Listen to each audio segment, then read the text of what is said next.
teraz nebudeme lúpovať, teraz budeme sa rozprávať s mladou dámou, ktorá sa presadila v Namíbii. A vždy máme radosť, keď niekto zo Slovenska sa uchytí niekde inde v zahraničí, o to viac, keď je to exotická krajina.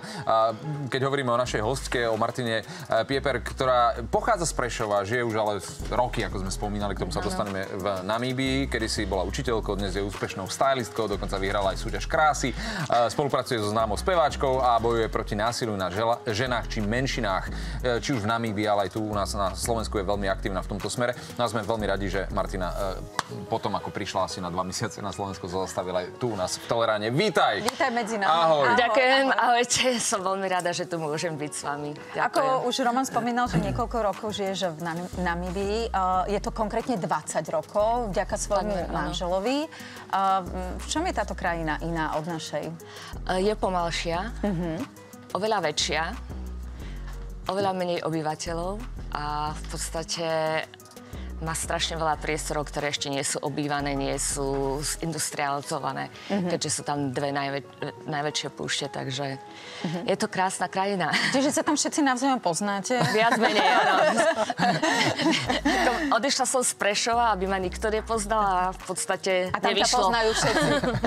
Ale tak zase na druhej strane o to je to možno zaujímavejšie a vieš, čo je zaujímavé na tebe aj to, že ty, a tu si musím pomôcť, pretože toho je veľké množstvo, ty si pôsobila, hovorím v minulom čase, ale predsa len na akademickej pôde, ty si šéfovala katedre dokonca na vysokej škole, ty si učila jazyky, zároveň spevačka Elis Ehlers, ktorá tam naozaj je mimoriadne známou osobnosťou, tak vyhrala viaceré ocenenia, tak ťa označila za najlepšie oblečenú ženu Namíbie. Teraz ty obliekaš ju. A toto nám prosím ťa vysvetlí, cez toto intro som sa chcel dostať k tomu, že ako sa z učiteľky alebo z človeka s akademickým backgroundom stane stylista.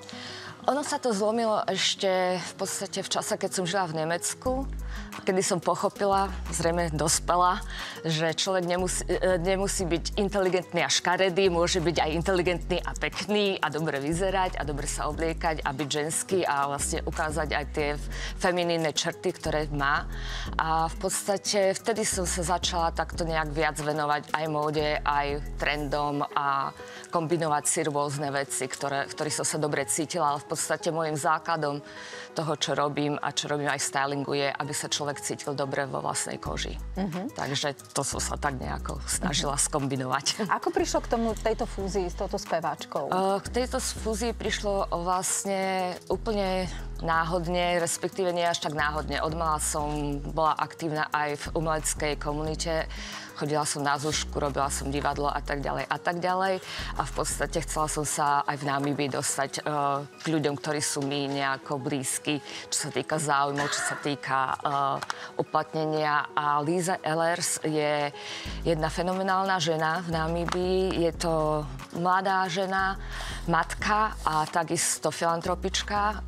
Ona organizovala v Namíbii projekt, ktorý sa volal Song Night Namíbia a ponúkala vlastne platformu mladým začínajúcim umelcom v Namíbii a cez to som sa vlastne cez návštevu ich podujatí, koncertov týchto mladých umelcov som sa dostala k tomu, že som jej ponúkla, keď sme sa spriateli, že by som jej pomohla so stylingom umelcov, pretože vždy bol nejaký problém, že niečo mali vo vreckách, niečo im trčalo na pódiu a v podstate týmto som im pomohla, aby aj vyzerali dobre, aby mali dobrý zážitok z toho aj zo seba, keď sú na pódiu. Ináč musíme povedať, že tvoj celý look je taký iný.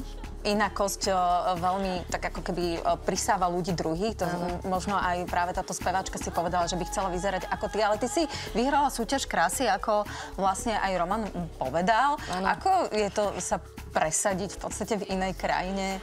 Ono to bolo celkom zaujímavé, pretože v podstate najprv sa začala venovať stylingu a modnému svetu v Namíbii a cez to vlastne ma oslovil riaditeľ, ktorý je šéfom namíbijskej pobočky Mrs. Turismus Namíbia a oslovil ma, či by som si to nechcela skúsiť, hlavne kvôli tomu, že vyzerám ináč a tým, ako sa aj angažujem v koalícii proti sexuálnemu násiliu. Myslel si, že mám príbeh, ktorý môžem ponúknuť na inšpiráciu aj pre mladšie generácie. No a vlastne takto som sa dostala a takto som potom zvíťazila a reprezentovala Namíbiu na medzinárodnej súťaži. Ty si aj teraz vlastne povedala, že naozaj aj tá cesta k tomu angažovaniu nejakým spôsobom prebehla. Namíbia má veľký problém práve s násilím. Má, lebo je to patriarchálna spoločnosť, áno. Na ženách. Ako sa im darí s tým bojovať? Viac menej nie celkom úspešne. Ako povedomie je už o niečo lepšie. Ženy majú aj už viac odvahu nahlasovať to násilie, ale problém je v tom, že ten skok medzi patriarchálnou spoločnosťou, ktorá ešte bola v čase kolonizácie apartheidu, potom do demokratickej spoločnosti, kedy sa začali si ženy uvedomať viac svoje práva a tak bol príliš rýchly a nejako vlastne sa tam nepodarilo urobiť nejaký plynulý presun k tomu, aby sa tie práva žien nedeklamovali len na verejnosti, ale sa aj uplatňovali vlastne v súkromnom živote. A ešte aj doteraz je celé ťarcho domácnosti výchovy detí je vlastne na ženách a tým pádom majú o niečo sťaženejšiu pozíciu, čo sa týka trhu práce. Ty si sa nestretla s nejakým útokom na teba?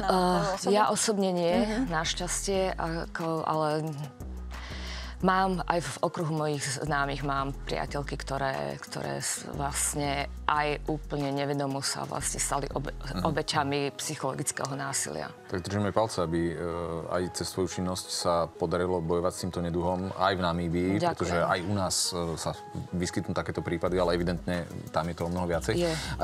Čo ti ale možno chýba najviac zo Slovenska tam v Namíbii a je nejaký potenciál, že by ste sa aj s manželom vrátili na Slovensko? 20 rokov ste tam, mohli by ste ísť na 20 rokov zase na striedačku. Čo mi ako chýba je vlastne tá možnosť cestovať, pretože veľmi rada cestujem a ako po Namíbii sa dá cestovať, ale keď človek začne pracovať, tak nie je to o ničom inom, ako je to v Európe. Proste ráno ideš do práce, medzi tým ideš na obed, potom prídeš domov, domácnosť a tak. A chýba mi vlastne tá možnosť len tak si ísť na víkend, dáme tomu do Ríma, alebo do Benátok, alebo do Barcelóny. A vlastne toto mi dosť chýba. A tým, že vlastne je to obrovská krajina, v rozlohu má 2,5 krát väčšiu ako Nemecko. Vzdialenosti, že vybrať sa len tak na víkend niekam, ako nie je až také jednoduché. Ináč mám zaujímavú príhodu, čo sa týka vzdialenosti v Namíbii. Keď sme prišli do Namíbie vlastne v 2005 roku, môj manžel sa venuje rybolovu športovému a niekto mu dal tip, že niekde je nejaká priehrada, že blízko od Windhoeku, že tamto za rohom. Tak sme sa vydali na cestu, že ideme si pozrieť, ako tá priehrada vyzerá, urobíme si výlet 100 kilometrov od Windhoeku a priehrady nikde. Takže sme išli akých 150 kilometrov, keď sme našli tú malúčku priehradu a potom sme sa otočili a vrátili naspäť. Super výlet. Ako bol dobrý výlet v aute.